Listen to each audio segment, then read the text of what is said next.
નમસ્કાર, ઝી 24 કલાકમાં આપનું સ્વાગત છે અને હું છું દીક્ષિત સોની.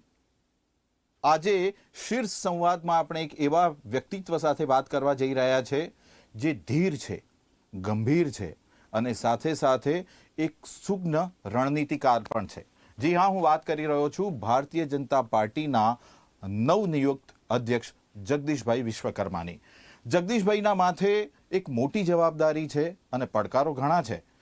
તો એક વર્ષ પછી આવી રહી છે ગુજરાત વિધાનસભાની ચૂંટણી.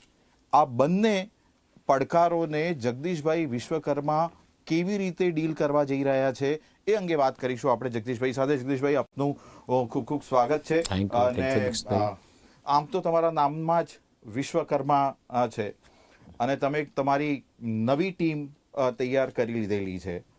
તો આવનારા સમયના પડકારોને જગદીશભાઈ વિશ્વકર્માની ટીમ કેવી રીતે જોઈ રહી છે? કારણ કે હવે સ્થાનિક સ્વરાજ્યની ચૂંટણી એક બહુ મોટો પડકાર છે અને તમારી દ્રષ્ટિએ, ભારતીય જનતા પાર્ટીની દ્રષ્ટિએ તમને શું લાગે છે, કયા કયા મુખ્ય પડકારોનો સામનો તમારે કરવાનો છે? ભગવાન વિશ્વકર્માએ જ્યારે વિશ્વનું સર્જન કર્યું છે, દ્રાપર યુગમાં દ્વારિકા હોય, હસ્તિનાપુર હોય, આ બધું નિર્માણ કર્યું હોય અને એના આશીર્વાદ જ્યારે સમગ્ર ભારત વર્ષના લોકો પર હોય, સમગ્ર વિશ્વ લોકો પર હોય, ત્યારે ચેલેન્જ છે નહીં. ભારતીય જનતા પાર્ટીનો કાર્યકર્તા એ સતત ચરૈવેતિના મંત્ર સાથે દરેક પડકારોને ઝીલતો એ આગળ વધતો કાર્યકર્તા છે. પછી એ બૂથનો પ્રમુખ હોય કે મંડળનો પ્રમુખ હોય, જિલ્લાનો પ્રમુખ હોય કે રાજ્યનો પ્રમુખ હોય, એ ભારતીય જનતા પાર્ટીનો દરેક કાર્યકર્તા દરેક પડકારોની સામે એ સામનો કરતો આગળ વધતો હોય છે. અને એટલા માટે જ અમે બધા કહીએ છીએ કે જેણે પોતાનું બૂથ જીત્યું એણે કોઈ પણ પડકારો સામે દરેક ચેલેન્જોને જીતી શકે છે. અને ભારતીય જનતા પાર્ટીનો કાર્યકર્તા હર હંમેશા એમના પ્રદેશ નેતૃત્વ કે રાષ્ટ્રીય નેતૃત્વ મળતા આદેશોની સૂચના મુજબ સતત કામ કરતો કાર્યકર્તા છે. દરેક પડકારોને ભારતીય જનતા પાર્ટીનો કાર્યકર્તા એ ઝીલશે અને આગળ વધશે. જગદીશભાઈ, 2022માં 156 સીટ તમે જીતી ચૂક્યા છો. CR પાટીલે એ વખતે 182નો નારો આપ્યો હતો. પેજ સમિતિની રચના થઈ ગઈ છે. તમે જે રીતે કહ્યું કે અમે લોકો બૂથ જીતવા માટે નીકળે છે, અમારો કાર્યકર્તા બૂથ જીતવા નીકળે છે, તો આ બધું રેડી છે. જગદીશભાઈ નવું શું લાવ્યા છે? જ્યારે પાર્ટીની સ્થાપના થઈ એ દિવસે પણ આ જ નારો હતો કે બૂથ જીતા તો સબ કુછ જીતા.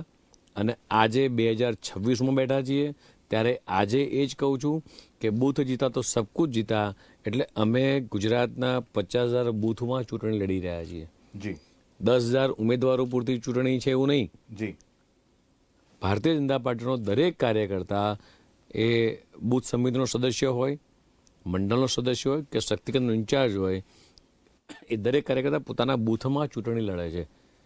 અને બૂથમાં ચૂંટણી એટલા માટે લડે છે કે 365 દિવસ એ સતત પ્રજાના સંપર્કમાં રહે છે.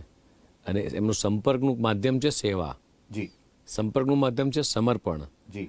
અને સત્તા માટે ભારતીય જનતા પાર્ટી ક્યારેય ચૂંટણી લડતી નથી. સત્તા એક એનું રિઝલ્ટ છે. કરેક્ટ. બરાબર છે.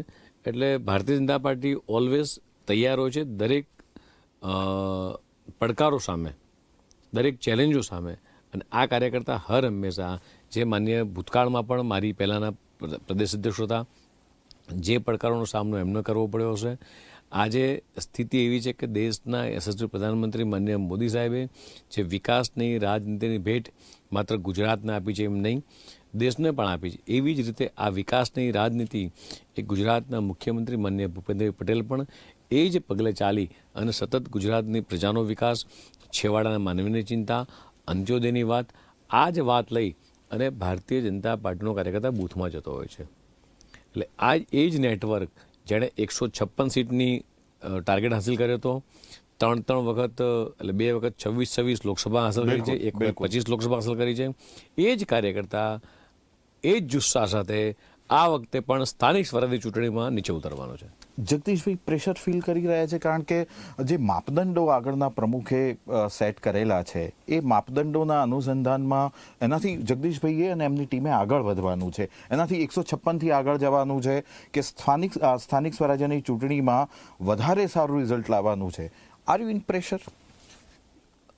પ્રેશર કોને હોય કે જે માત્ર ચૂંટણી પૂરતા દેખાતા હોય એને પ્રેશર હોય. જી, જે રીતે વિપક્ષના મિત્રો કે અન્ય પક્ષના લોકો એ માત્ર જ્યારે ચૂંટણીને આવે ત્યારે પ્રજા વચ્ચે જવાનું, જુઠ્ઠા વચનો આપવાના, પ્રજાને ભરમાવાની, અમે આમ કરી દઈશું તેમ કરી દઈશું, અને પૈસા ઉછીના લઈ અને ચૂંટણી લડવા નીકળ્યા હોય એને ચિંતા છે આ બધી.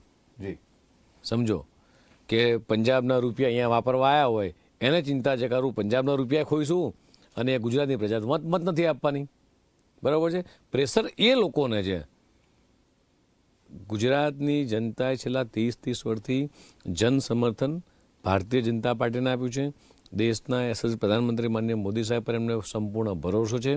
ગુજરાતની સરકાર માનનીય ભૂપેન્દ્રભાઈ પટેલ પર એમને ભરોસો છે અને એમને ભારતીય જનતા પાર્ટીના સંગઠનમાં ભરોસો છે. એટલે બિલકુલ નિશ્ચિંત થઈ ભારતીય જનતા પાર્ટી પાસે જે કરોડો કાર્યકર્તાની ફોજ છે, દુનિયાની સૌથી મોટી પાર્ટી કહેવાય છે, પ્રાથમિક સભ્યો 1 કરોડ કરતાં વધારે છે, એવા કાર્યકર્તાના પાર્ટીના અધ્યક્ષ તરીકે મને પોતાને પણ ગર્વ છે કે હું મારા દેવ દુર્લભ કાર્યકર્તાના અધ્યક્ષ તરીકે હું કામ કરી રહ્યો છું. એટલે ઝીરો પ્રેશર, મારું બધું જ પ્રેશર મારો બૂથનો કાર્યકર્તા લઈ લે છે. ગ્રામીણ ઇલાકાઓની વાત કરે, શહેરી ઇલાકાઓની વાત કરે, બીજેપી હંમેશા એવું કહેવાય છે કે ભાઈ શહેરની પાર્ટી છે, અને જ્યારે સ્થાનિક સ્વરાજ્યની ચૂંટણી હોય, નગરપાલિકા મહાનગરપાલિકાની ચૂંટણીઓ હોય, ત્યારે ક્યાંક ને ક્યાંક એવી એક ચર્ચા પણ હોય છે ને. ભૂતકાળના આપણે રિઝલ્ટ્સ પણ જોયા છે, ગયા વખતની વાત નથી કરતો, એ પહેલાંની, એટલે થોડા વર્ષો પાછળ જઈએ તો કોંગ્રેસ ગ્રામીણ ઇલાકાઓમાં ક્યાંક ને ક્યાંક થોડી મજબૂતીથી આગળ વધતી હોય છે. અને હવે એવા સમયે તમે જેમ કહ્યું એમ પંજાબવાળી વાત કરી, આમ આદમી પાર્ટીની એન્ટ્રી થઈ ગઈ છે, એટલે આ 2 મોરચા એક ખુલ્યા છે તમારી સામે. તમને લાગે છે કે આ પડકારો છે અને આને તમે સર કરી જશો? ગત ઇલેક્શનોના રિઝલ્ટ જોઈએ, નગરપાલિકા હોય, તાલુકા પંચાયત હોય, જિલ્લા પંચાયત હોય, મહાનગરપાલિકા હોય, એમાં 95% 95% શેર એ ભારતીય જનતા પાર્ટીનો રહ્યો છે. જી, શહેરનો અધ્યક્ષ હતો કર્ણાવતી મહાનગરનો, ત્યારે 192માંથી 160 સીટો એ વખતે પણ જીતી હતી. એ ગુજરાતના ઇતિહાસમાં, અમદાવાદના ઇતિહાસમાં પહેલી વખત એટલી સીટો આવી હતી.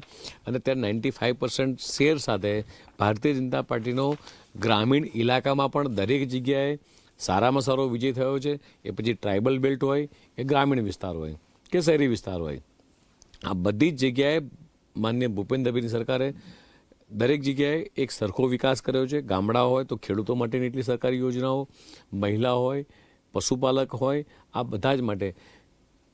કઈ જગ્યાએ એવું બન્યું છે કે વરસાદ પડે, અતિવૃષ્ટિ થાય અને ગુજરાતના મુખ્યમંત્રી કે ગુજરાત સરકારના મંત્રીઓ એ ગાંધીનગરમાં ઓફિસમાં બેસીને યોજના બનાવે કે આપણે આ રાહત પેકેજ બનાવીશું, આમ કરીશું, ખેડૂતો માટે આમ કરીશું.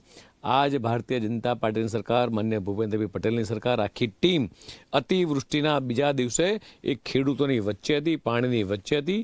પ્રદેશ અધ્યક્ષ તરીકે હું પોતે પણ એ સુરેન્દ્રનગર જિલ્લામાં ખેડૂતોની વચ્ચે હતો. દરેક જગ્યાએ દરેક કાર્યકર્તા એ નીચે બૂથમાં ખેડૂતોને જ્યાં નુકસાન થયું છે ત્યાં કોઈ જગ્યાએ રાહત આપવાની અંદર હું પોતે પણ બનાસકાંઠામાં ગયો હતો. બિલકુલ એન્ટી ઇન્કમ્બન્સી જેવું લાગે છે, કારણ કે 30 વર્ષનું સતત શાસન, તમે કહ્યું કે ગ્રામીણ ઇલાકાઓમાં પણ તમે બહુ જ કામ કર્યું છે અને લોકોનો એટલો જ ક્યાંક ને ક્યાંક પ્રતિસાદ મળી રહ્યો છે, પણ તમને એવું લાગે છે કે એન્ટી ઇન્કમ્બન્સી મળશે, જૂના ચહેરાઓ સાથે ચૂંટણી લડશો તમે? તમે રેકોર્ડ કરો છો એટલે મારે કશું કહેવાય નહીં, પણ પરિવારમાં આપણે બધા જ્યારે રહીએ છીએ ને તો પરિવારમાં એન્ટી ઇન્કમ્બન્સી આપણા બધા માટે હોય છે. તો આપણે શું કરીએ છીએ? ચહેરા બદલી નાખીએ છીએ. એવું તો પરિવારમાં થાય નહીં. ના થાય ને? હા, અહીંયા થાય. ના થાય ને એવું? હા, એટલા માટે જ કહું છું કે એન્ટી ઇન્કમ્બન્સી એ માત્ર ને માત્ર ગુજરાતમાં નડે નહીં, પણ પૃથ્વીના દરેક જગ્યાએ દરેક વ્યક્તિને નડતી હોય છે. અચ્છા, એવું માનો છો કે એન્ટી ઇન્કમ્બન્સી નડશે? ના, બિલકુલ નહીં. જે રીતે ભારતીય જનતા પાર્ટીની સરકારે પ્રજાલક્ષી કામો કર્યા છે, વિકાસલક્ષી કામો કર્યા છે, છેવાડાના વ્યક્તિઓ સુધી કામો કર્યા છે, એટલા માટે દરેક ચૂંટણીએ ભારતીય જનતા પાર્ટી દરેક યોગ્ય ઉમેદવારને ટિકિટ આપતી હોય છે અને યોગ્ય ઉમેદવાર એના યોગ્ય સમયે એનું રિઝલ્ટ પણ